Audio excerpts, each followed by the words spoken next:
Every nation likes to tell a story where they are the hero. In American history, the favorite version is the one where a group of scrappy revolutionaries writes a Declaration of Independence, swears in a president, and fights a desperate war to kick out a distant European monarch. It's a story about the consent of the governed and the universal right to be free. But at the turn of the 20th century, history developed a very dark sense of humor. The United States found itself on the other side of that story. In 1898, after 333 years of Spanish rule, the people of the Philippines did exactly what the Americans had done in 1776. They declared their own independence, they wrote a constitution, they proclaimed a republic, all that to watch their liberators, the Americans, literally bought their entire country from the Spanish. In the United States, this conflict is often buried as a minor insurrection, a splendid little war that served as a footnote to the Spanish-American War. But for the Filipino, it was a brutal, decade-long struggle for a freedom they were told they were not civilized enough to handle. It was a war that cost hundreds of thousands of lives and saw the United States experiment with tactics that would be eerily familiar to anyone who follows the 20th century into Vietnam or the 21st into Iraq. Let's dive into the story of the First Republic in Asia, the empire that decided it didn't count, and the benevolence that was delivered at the end of a rifle. Oh, and before the intro starts, please don't forget to leave a like and to subscribe to the channel. In advance, thank you so much. And now, let's continue with the video, shall we?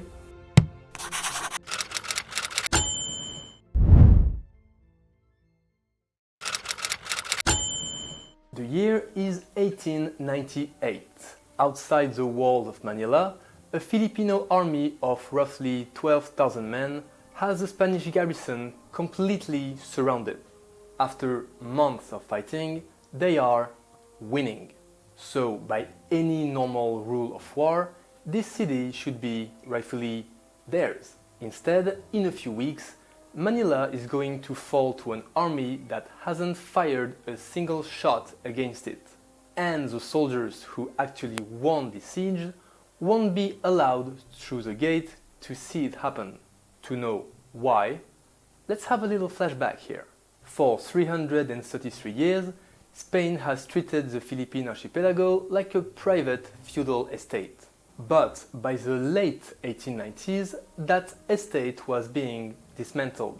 A revolutionary society called the Katipunan had turned a series of local revolts into a national war for independence. One of their leaders, Emilio Aguinaldo, had already declared a dictatorial government and was in a process of forming a republic.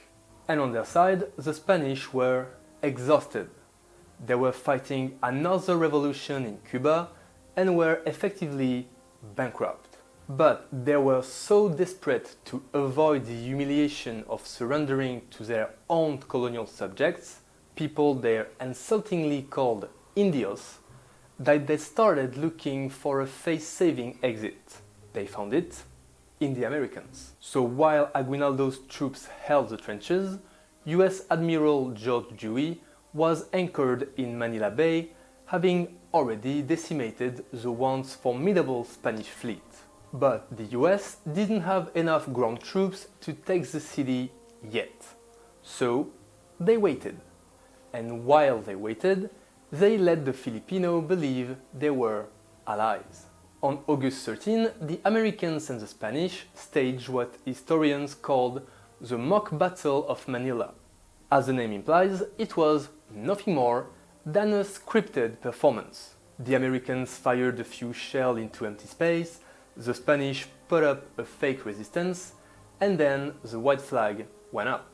The Spanish surrendered to the civilized Westerners, and the US Army immediately blocked the Filipino revolutionaries from entering their own capital. It was a moment of peak dark irony. One republic, born of a revolution against a king, was now conspiring with the monarchy to keep a second republic from being born. But if the Filipinos thought this was just a misunderstanding at the gates, they were about to find out that their entire country had been simply sold to the Americans. While the Filipinos were busy writing a constitution in the city of Malolos, the Spanish and Americans were meeting in Paris to decide what the Philippines actually was.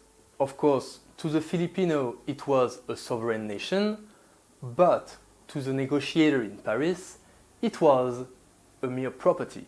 In December 1898, the Treaty of Paris was signed.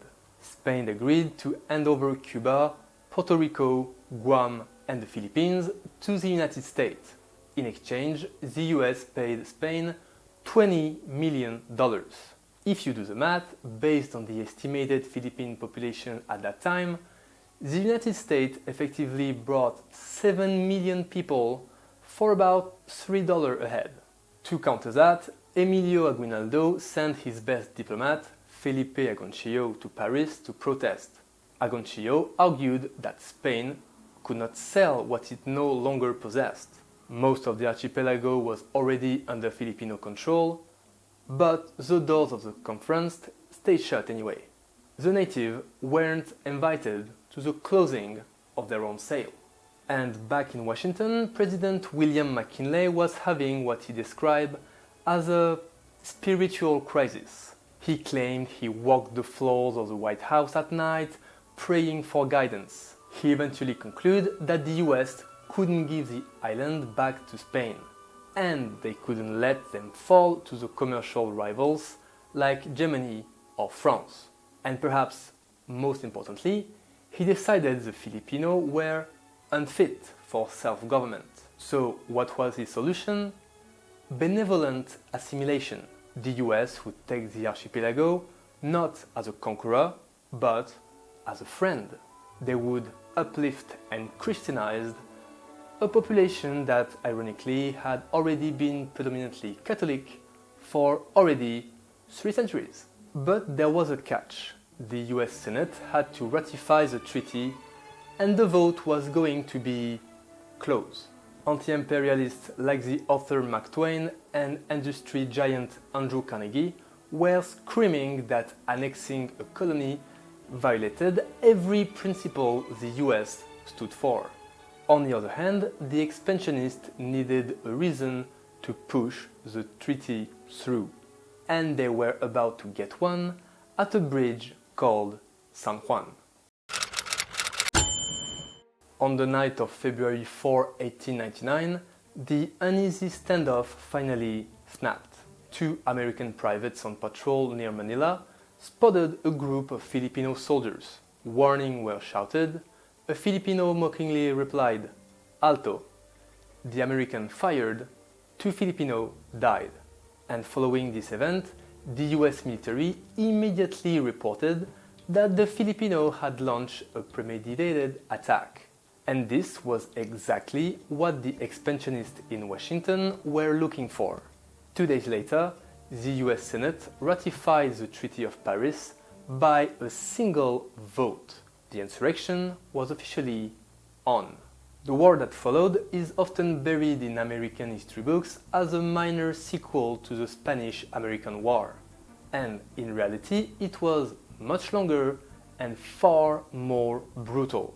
The US expected a splendid little war that would just last a few weeks. Instead, it lasted for officially 3 years and over a decade in reality. And as you might imagine, the disparity in power was staggering.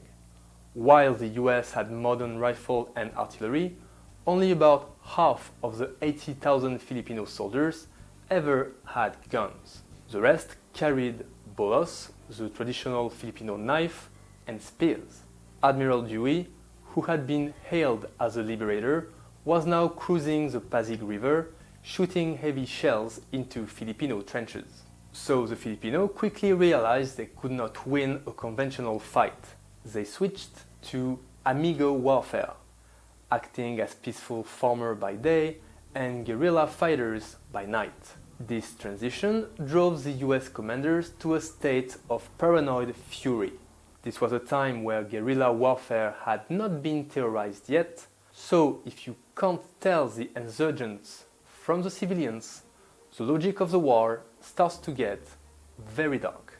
And General William Shafter summed up the new American policy with chilling terms. He said it might be necessary to kill half of the population in order that the remaining half may be advanced to a higher plane of life. The benevolence of assimilation was starting to look a lot like extermination. By 1900, the war had evolved into a series of atrocities that shocked even the American public when the news finally leaked. Because the Filipino would not stop fighting, the US military began using the water cure to extract information. They would force a prisoner to swallow liters of water until their stomach was distended and then jump on it. In the province of Batangas, General J. Franklin Bell moved the entire population into concentration camps. Anyone found outside the dead zone were shot on sight, and malnutrition and disease swept through these camps, killing tens of thousands. And the low point came in 1901 on the island of Samar.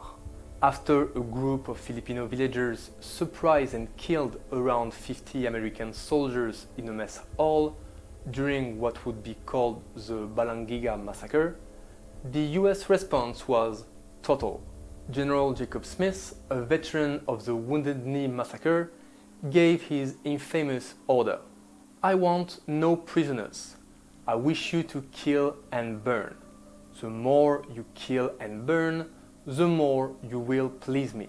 He wanted the interior of Samar turned into a howling wilderness.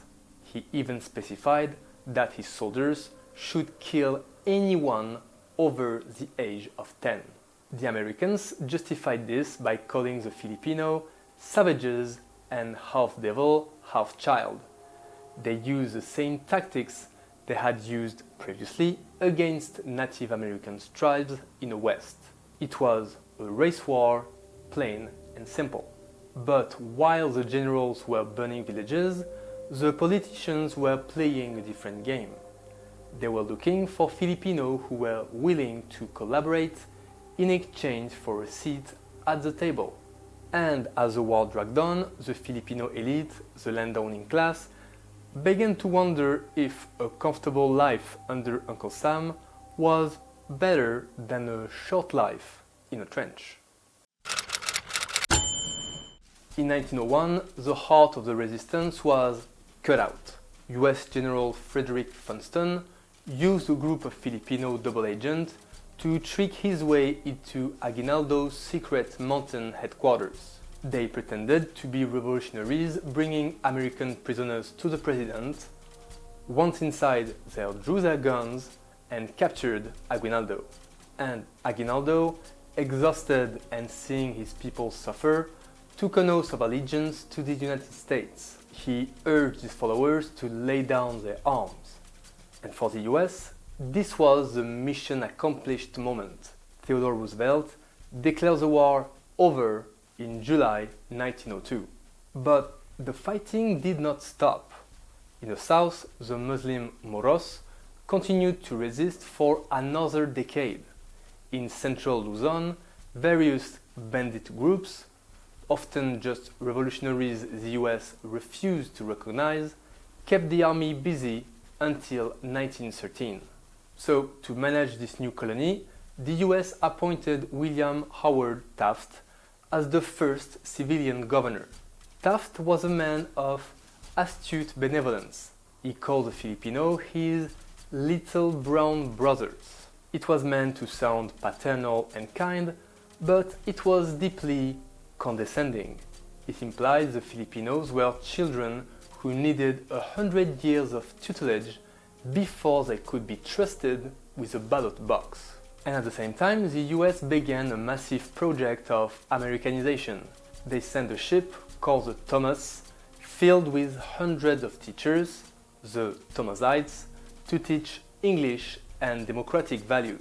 They built roads, bridges, and hospitals. They created a civil service where 70% of the employees were Filipino by 1913.